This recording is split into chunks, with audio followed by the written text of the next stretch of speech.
अब ये समय है जो ये प्राइम टाइम है, ये बिचली पीढ़ी प्रारंभ होगी कलयुग की। इसमें परमात्मा अपने बच्चों को अपने वचनानुसार अब सबको तत्व ज्ञान से परिचित कराएगा, सतनाम सारनाम सबको प्राप्त कराएगा। जो यहाँ से निकल जाएंगे सावधानी बरत कर सत साधना करके, वो तो गए, सफल हुए। और जो नहीं निकल पाए और साधना कर रहे हैं, किसी भी कारण से वो फाउल हो जाते हैं और पार नहीं हो पाते हैं, तो वो भी करोड़ों और काफ़ी करोड़ों की संख्या में ऐसे हो जाते हैं। तो जो करोड़ों की संख्या में सत्साधना करते हुए और यहाँ रह जाएंगे, ये मंत्र ऐसे अनमोल और इतने कीमती हैं, इनकी थोड़ी ही साधना से बहुत ज़्यादा आध्यात्मिक एनर्जी स्टोर हो जाती है। सतनाम के विषय में सूक्ष्म वेद में कहा है, सतनाम पालड़े रंग होरी हो, 14 लोक चढ़ावे राम रंग होरी हो, 3 लोक पास अंग धुर रंग होरी हो, तो ना तुले तुलाया राम रंग होरी हो। जैसे हम यहाँ के त्योहार मनाते हैं, होली, होरी मीन खुशी से हम एक दूसरे के साथ रंग उछालते हैं, तो परमात्मा कहते हैं ये होरी जो आप मनाते हो ये नकली है, ये काल प्रेरित है। एक व्यक्ति का युवा पुत्र मर गया होली से 2 दिन पहले, ना वो स्वयं होली मना पा रहा है, ना उसके रिलेटिव और ना उसके मोहल्ले वाले। तो अब कहाँ गई वो होरी जिसको इतना इम्पोर्टेंट त्योहार मान रहे थे। तो परमात्मा और उससे परिचित संत कहते हैं कि इस नकली सांग में, इस नकली स्थान पर आप ये नाचा गाई करते हो, आपने भांग पी रखी है, नशे में बकवाद कर रहे हो। इस भांग का नशा, काल की माया का नशा अज्ञानता में प्रेरित होकर कर रहे हो। यहाँ एक पलक में ना जाने के बिजली गिर जा, ऐसे लोक में तुम खुशी मना रहे हो। या तो जब आपको ज्ञान होगा, आंखों से आंसू नहीं सूखेंगे, हम के कष्ट उठा रहे हैं और आगे क्या जुल्म होगा हमारे साथ। तो असली होरी राम नाम की होरी है। या खेलो, दिन रात खेलो, रात खेलो दिन खेलो, सुमन करो दिन रात इस राम नाम की होरी से, इस रंग को बखेरो। तो क्या कहते हैं कि सतनाम जो 2 अक्षर का मंत्र है, जिसमें एक ओम है एक तत् है,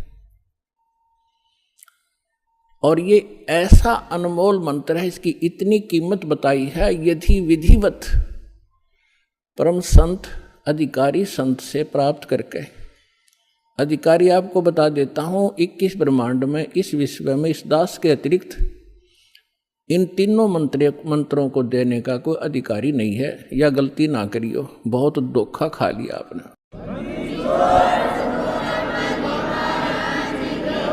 और कोई निकम्मी आत्मा इस दास से मंत्र प्राप्त करके स्वयं संत बनकर ये दान कर रहा है, वो महा अपराधी है भगवान का, और धोखेबाज है, वो डुप्लीकेट बना रहा है वो पासपोर्ट, जो आगे जाके आपको बहुत धोखा देगा।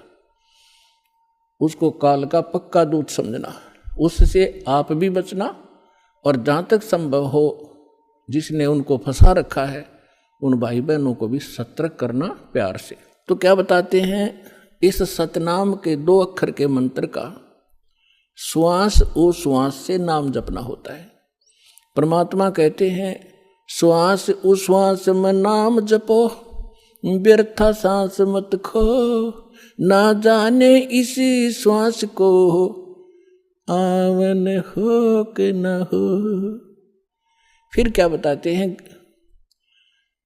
कि ये इतना एक श्वास का एक सतनाम, एक भी आपने सुमन कर लिया विधिवत अधिकारी संत से, और बिल्कुल सावधानी से, यानी सिमरण जब करते हो सतनाम का, बाहर जो मंत्र छोड़ते हो उसके ऊपर उसकी अंदर से जो उच्चारण होता है श्वास के द्वारा महसूस होता है मैं क्या बोल रहा हूं और बाहर श्वास छोड़ते समय कौन से मंत्र का उच्चारण होता है, उसको अजप्पा जाप कहते हैं।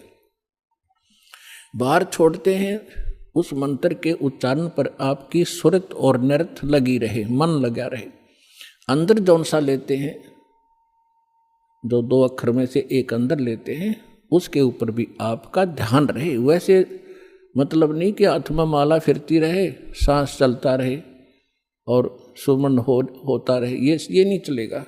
सुरत नृत्य और पवन, सुरत नृत्य मन पवन, ये चारों पदार्थ एकत्रित करने होते हैं। जब श्वास, पवन माने श्वास से सुमन करते हैं तो उसके ऊपर हमारा सुरत और नृत्य और मन और श्वास चल ही रहा है, ये पवन, इन चारों को एकत्रित रखना है। तो ऐसे एक सिमरन आपका पूरा हो गया। जल्दी नहीं करे इसमें, ये सहज मार्ग है।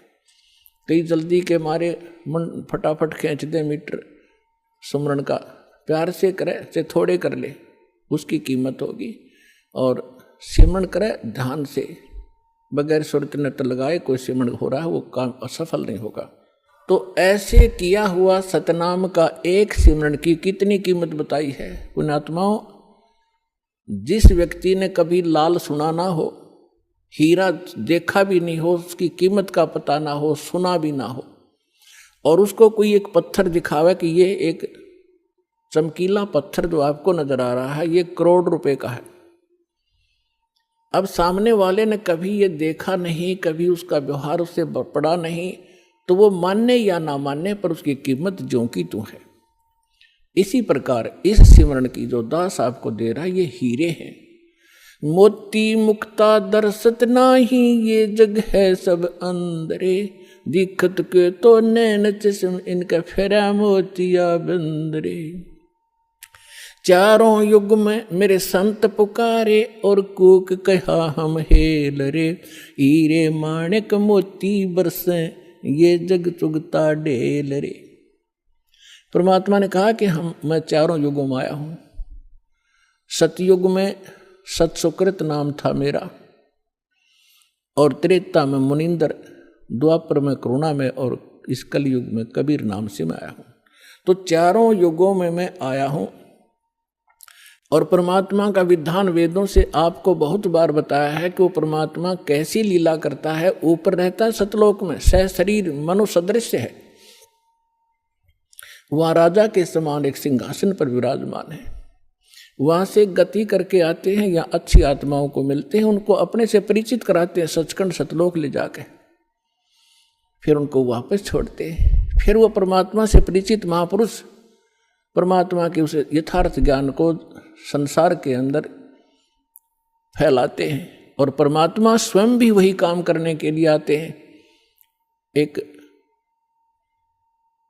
कवियों की तरह लोकोक्तियों के माध्यम से अपने ज्ञान को प्रचार करते हैं।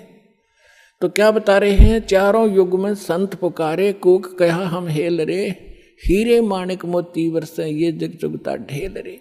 हम सत्य ज्ञान और सत्य साधना रूपी हीरे और मोती आपके सामने बखेरते हैं, और आपने उनकी पहचान नहीं है। आप ये कंकर पत्थर आन उपासना, अन्य देवी देवताओं की पूजा, ये भूत पूजाएं करके आप कंकर पत्थर इकट्ठे कर रहे हो, ये सोचकर ये बहुमूल्य होंगे।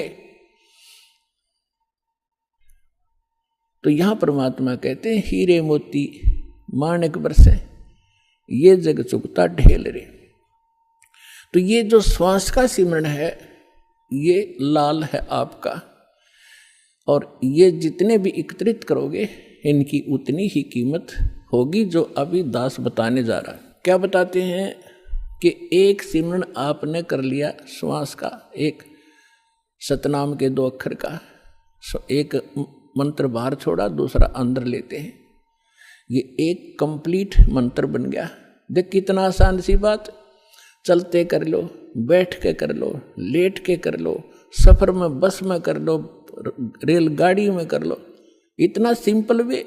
इन अज्ञानियों ने इसको पहाड़ बना रखा था, खड़े होकर तपो, ढूंढने लगा लो, व्रत रखो, जंगलों में जा बैठो, और फिर जंगल में चले गए, रोटी के लिए फिर आए गृहस्थी के पास, दिए माई अंडे धक्के खाते।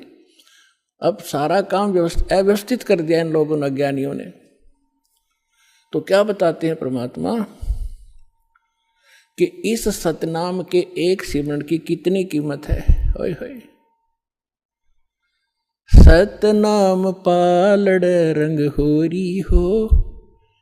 तराजू के तखड़ी के एक पलड़े में सतनाम के एक सुमरण की कीमत रख दो, और दूसरे में पृथ्वी लोक की पूरी कीमत, स्वर्ग लोक की कीमत और पाताल लोक की कीमत। तीन, ये तो पासंग है। और दूसरी में 14 लोक, विष्णु जी का लोक, ब्रह्मा जी का लोक, शिव जी का लोक, दुर्गा का लोक, और ये निरंजन का लोक, और ऊपर जो स्वर्ग के अंदर, महास्वर्ग के अंदर आगे कई डिवाइड कर रखे। ऐसे ये कुल मिलाकर 14 लोक में बनते हैं, तल उतल ये नीचे के। परमात्मा कहते हैं 14 के 14 लोकों की कीमत दूसरे पलड़े में रख दो। एक पलड़े में सतनाम की एक वैल्यू, और उधर 14 लोक चढ़ावे राम रंग होरी हो। और 3 लोक पासंग धरे, पृथ्वी लोक, स्वर्ग लोक और पाताल लोक की को तो गिनती में भी नहीं है इसकी, उसके सामने कीमत। अब पासंग क्या होती है, अब आजकल के बच्चे तो नहीं जानते होंगे, लेकिन हमारे समय के हम अच्छी तरह जानते हैं। हमारा खूब पाला पड़ा है, किसान परिवार में जन्म था। हमारे पिता जी के पास ये सेठ लोग कणक लेने आते थे, तो उस समय वो कहा करते भी सेठ जी तराजू चेक करा तेरी। वो चेक कराता था, उसमें कुछ एरर होती तो उसको ठीक करने के लिए उसी जैसे गेहूं तोल रहे हैं, गेहूं से थोड़े से कणक लिया और उस दूसरे पलड़े में डाल दी जाती है। वो पासिंग ठीक करने के लिए, पासिंग माने एरर, उसके लिए वो कणक रख दी जाती है, उधर ही बट्टे रख दिए जाते हैं, दूसरी साइड पलड़े से फिर कणक तोली जाती है। तो वो जो एक मुट्ठी कणक डाली है वो पासिंग है, वो सौदे में नहीं आती, वो तो व्यर्थ में पड़ी है। वो चाहे ग्राहक की तरफ जाओ और चाहे धनी की तरफ रह जाओ, उसकी कोई ध्यान नहीं करता। वो पासिंग है, यानी इतनी कम वैल्यू है। तो आप कितनी पुण्यात्मा हो और कितना सिमरन आप करते हो, और आप कितने धनी होते जा रहे हो अध्यात्म के। कबीर साहब कहते हैं, कबीरा सब जग निर्धना, धनवंता ना कोई, धनवंता सो जानियो जिस पर राम नाम धन हो। अब आज अरबपति है और कल मृत्यु हो गया, भक्ति करी नहीं, तो कल क्या है, वो गधापति है। फिर वो गधा बनकर घूम रहा होगा, कुत्ता बनकर गलियों में सैर सपट्टे कर रहा होगा, टट्टी खा रहा होगा, खा के यहाँ का धन। तो पुण्यात्माओं, इस परमात्मा की शरण में आपको यहाँ के भौतिक सुख भी आपके डिमांड रिक्वायरमेंट के अनुसार अवश्य देगा ये दाता, और फिर आपकी जो भक्ति की शेष पूंजी को सुरक्षित रखेगा, ताकि आपके यहाँ जाते समय आपका धन सुरक्षित रहे। अब क्या बता रहे हैं, सतनाम पालड़ रंग होरी हो, 14 लोक चढ़ाव राम रंग होरी हो, 3 लोक पास्यंग धर रंग होरी हो, तो ना तुले तुलाया राम रंग होरी हो। और हमारी बुद्धि कहाँ सेट कर दी इस काल ने, यहाँ के इस काल की माया की भांग पी ली हमने। एक सरपंच बन जाता है, बस पूछो मत, वो अपने आप को पता नहीं कि महान मान बैठता है। और कोई चेयरमैन बन जाता है 4-5 सरपंचों के ऊपर, बस कहना ही क्या। एक मंत्री और मुख्यमंत्री बनकर काख पीटते फिरते, बगैर ज्ञान के बच्चों वाले खिलौने खेल रहे हैं। और आप वो हो जो मनुष्य जीवन के इस उद्देश्य को प्राप्त कर रहे हो, सफल कर रहे हो। तो कहने का दास का तात्पर्य है, जिस प्रसंग को लेकर चले हैं उसी पर आते हैं कि जैसे अब ये परमात्मा का मार्ग प्रारंभ हो गया है, परमात्मा का आदेश है कि पूरे विश्व में जाओगा। परमेश्वर ने इस काल के साथ एक कमेंटमेंट हुआ था। काल तो ये राजी हो गया था, उसने तो ये चतुरता करी थी कि कलयुग में ये इतने कंडम हो जाएंगे, भक्तिहीन भी हो जाएंगे और इनकी वृत्ति भी खराब हो जाएगी, ये भक्ति के योग नहीं रहेंगे, सब चापलूस हो जाएंगे, विकारी बन जाएंगे।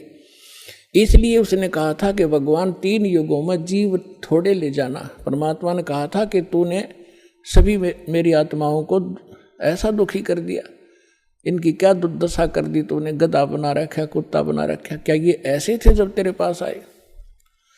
तब इसने प्रार्थना करके, ये अलग स्टोरी है लेकिन हिंट देना पड़ेगा, फिर आगे चलेंगे।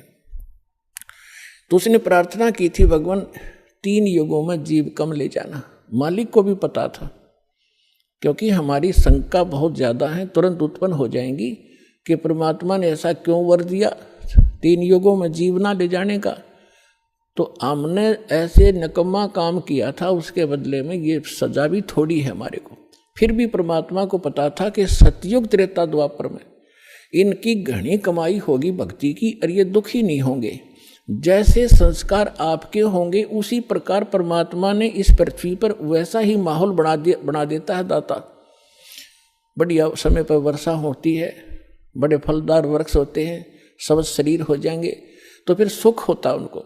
और सुख में भगवान की भक्ति प्राणी फॉर्मलिटी करता है, और दुखी प्राणी जब हो जाता है तब उसका दुख संकट निवारण हो जाता है। फिर उसको बताया जाता है यदि आपने फिर से भक्ति छोड़ दी तो वो कष्ट फिर आ जाएगा, तो वो कभी नहीं छोड़ेगा, आजीवन भक्ति करेगा और वो सफल हो जाएगा। और सतयुग त्रेता द्वापर में ये जीव घना दुखी नहीं होता, शरीर मजबूत होता है, लंबी आयु होती है, खूब ठीक सा इसका जो है बना रहता है व्यवहार।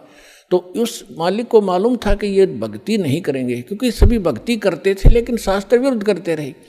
और जिस कारण से वो सोच रहे थे जो साधना हम कर रहे हैं इसी से हमें लाभ हो रहा है, और हो रहा था, वो पिछली बैटरी चार्ज से वो प्रयोग कर रहे थे, अपनी पिछली मलाई खा रहे थे। तो इस प्रकार परमात्मा को पता था, तब उसने कहा था ठीक है, चौथे युग में कलयुग में मैं अपना ज्ञान प्रचार करूंगा। तो काल ने कहा था कि देखो जी, जबरदस्ती ना करना, बलपूर्वक मत ले जाना, आपके ज्ञान को कोई माने, समझे, स्वीकार करे और आपकी भक्ति करे तो वो आपके हों। और जो मेरे ज्ञान को, जो मैं नकली अपने दूत भेजूंगा अपना ज्ञान प्रचार करने के लिए, उनका ज्ञान जो स्वीकार करे तो वो मेरे ही रहे, आप उनको बलपूर्वक न ले जाना। परमात्मा बोला बिल्कुल सही है, जब मेरा ज्ञान ही स्वीकार कोई नहीं करेगा तो खाक जाएगा मेरे लोक में, वो तो वही जाएगा जो मेरा ज्ञान स्वीकार करेगा, मेरी भक्ति ग्रहण करेगा, तब वो जाएगा। तो काल ने जब परमात्मा ने स्वीकृति दे दी, तब काल ने कहा था कि बेशक, अब परमात्मा आए थे जोग जीत नाम से, कि जाओ जोग जीत संसारा, जीव न माने कहा तुम्हारा, जीव तुम्हारा कहा न माने, हमरी ओढ़ हो बाद बखाने। फिर कहा था 12 पंथ करूं मैं साजा, नाम तुम्हारा ले करूं आवाजा, 12 पंथ नाम जो ले ही हमरे मुख में आन समोई, और अनेक पंथ चलाऊं या विद जीवों को भरमाऊं, देवल देव और पितृ धाम पुजवाऊं, और जब ऐसे नकली जब तब सबके मन लाऊं, और जाओ जोग जीत संसारा, जीव न माने कहा तुम्हारा, जीव तुम्हारा कहा ना माने, हमरी ओढ़ हो बाद बखाने।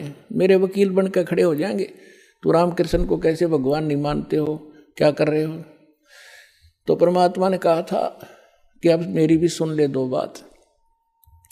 चौथा युग जब कलयुग आई, तब हम अपना अंश पठाई, काल फंद छूटे डर लोई। जो जितने तू बकवास कर देगा, जितने तू ये भ्रमित करेगा, बंधन बनाएगा, काल फंद छूटे नर लोई, सकल सृष्टि परवानी खोई। ये परमात्मा का वचन है बच्चों, कोई डूम भाट के गीत नहीं है, समर्थ के वचन है। कि कहते हैं कलयुग बीते 5505 तब ये वचन मेरा होगा साचा, और कलयुग बीत जावे जब एता, सकल सभी प्राणी और परम पुरुष पद चेता। परमात्मा ने कहा था कि